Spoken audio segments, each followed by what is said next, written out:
مساء الخير على احلى ناس في الدنيا. النهارده جايين نتكلم عن ملخص لماتش الزمالك وفيوتشر اللي لسه خلصان من شويه. يا ريت قبل ما نبدا الفيديو تعمل سبسكرايب للشانل وتنزل تكتب لنا تحت في الكومنتس رايك بعد الفيديو. الفتره الجايه ان شاء الله في ماتشات كتيره جدا في كل البطولات، سواء بطولات محليه او اوروبيه. هنحاول على قد ما نقدر ان احنا نغطي كل الماتشات وكل الايفنتس في الفتره اللي جايه، سواء بقى تحليل سواء احصائيات، كل حاجه باذن الله، بس كل ده بمساعدتكم.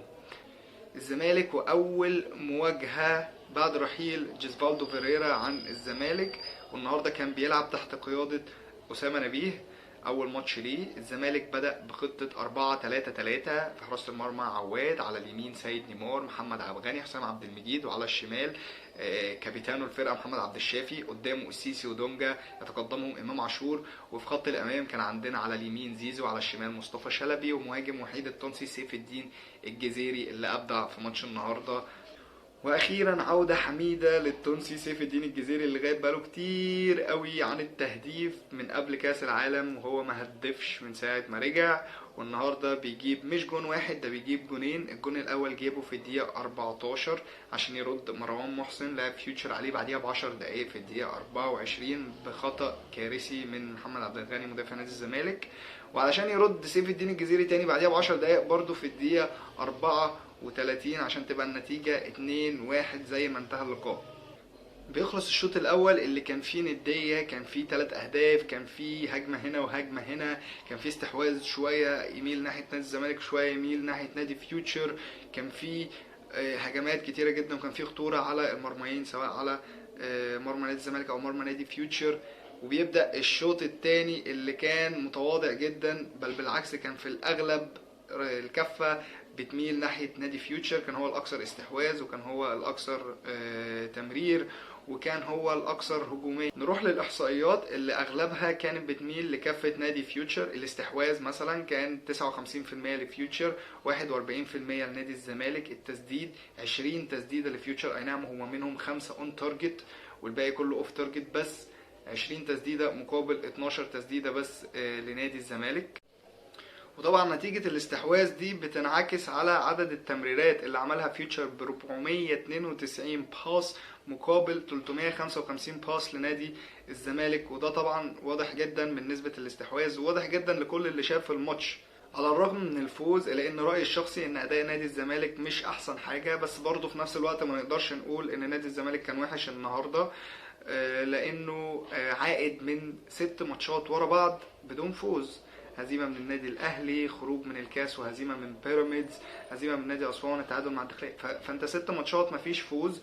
فالنهارده خطوه ايجابيه ان اسامه نبيه قدر ان هو يكسب الماتش تقريبا بنفس التشكيل اللي كان بيلعب بيه فيريرا، اللي هو 4-3-3. يمكن في بس تغييرات بسيطه جدا في التشكيل، وكان نفس تشكيل الماتش اللي فات، باختلاف بس سيد نيمار ان هو اللي بدأ النهارده كباك يمين.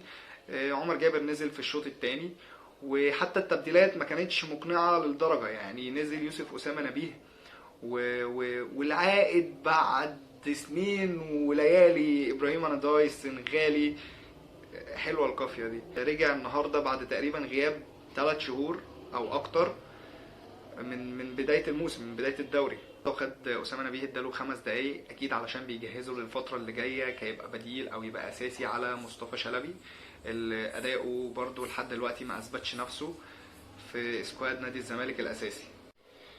مواجهه الزمالك القادمه هي مع نادي فاركو قبل مواجهه شباب بلوزداد الجزائري يوم 10 فبراير، هيبقى يوم الجمعه اللي بعد اللي جايه على استاد القاهره بالمناسبه الماتش دوت، وهيبقى اول مواجهات الزمالك في دور المجموعات في دوري ابطال افريقيا السنه دي.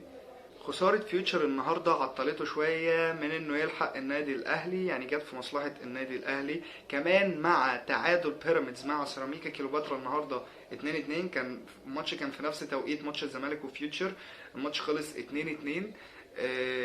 فتجمد رصيد بيراميدز عند تجمد رصيد فيوتشر عند 31 نقطة، وبيراميدز كسب نقطة من الماتش فبقى 31 نقطة، هما الاثنين متساويين في النقاط تقريبا فرق اهداف بس. بيراميدز هو الثاني وفيوتشر هو اللي في المركز الثالث. الزمالك بيوصل ل 29 نقطة ومفكر الناس بالترتيب الاهلي متصدر على القمه ب 37 نقطه، يليه بيراميدز ب 31 نقطه بعد ما تعادل النهارده، فيوتشر بعد الهزيمه النهارده 31 نقطه، ونادي الزمالك بقى في المركز الرابع ب 29 نقطة. مع العلم ان بيراميدز وفيوتشر والزمالك كده النهارده لعبوا الجولة 16، والاهلي ماتشه في الجولة 16 مع حرس الحدود اتأجل طبعا لسفر المغرب لكأس العالم للأندية. طبعا كل تمنياتنا بالتوفيق للمارد الاحمر النادي الاهلي في كاس العالم للانديه بالمغرب، ان شاء الله يحقق مركز كويس ويفرح كل المصريين او كل العرب. وبكده نكون وصلنا لاخر حلقتنا النهارده، اتمنى اكون ضيف خفيف عليكم وتكون الحلقه عجبتكم، وبشكر كل واحد وصل لاخر الفيديو، شكرا جدا. يا ريت سبسكرايب زي ما قلنا في اول الفيديو، لان الفتره اللي جايه في فيديوز كتير جدا باذن الله هنحاول ان احنا نغطي كل الايفنتس المحليه والاوروبيه، فيا ريت تشجيع. سلام.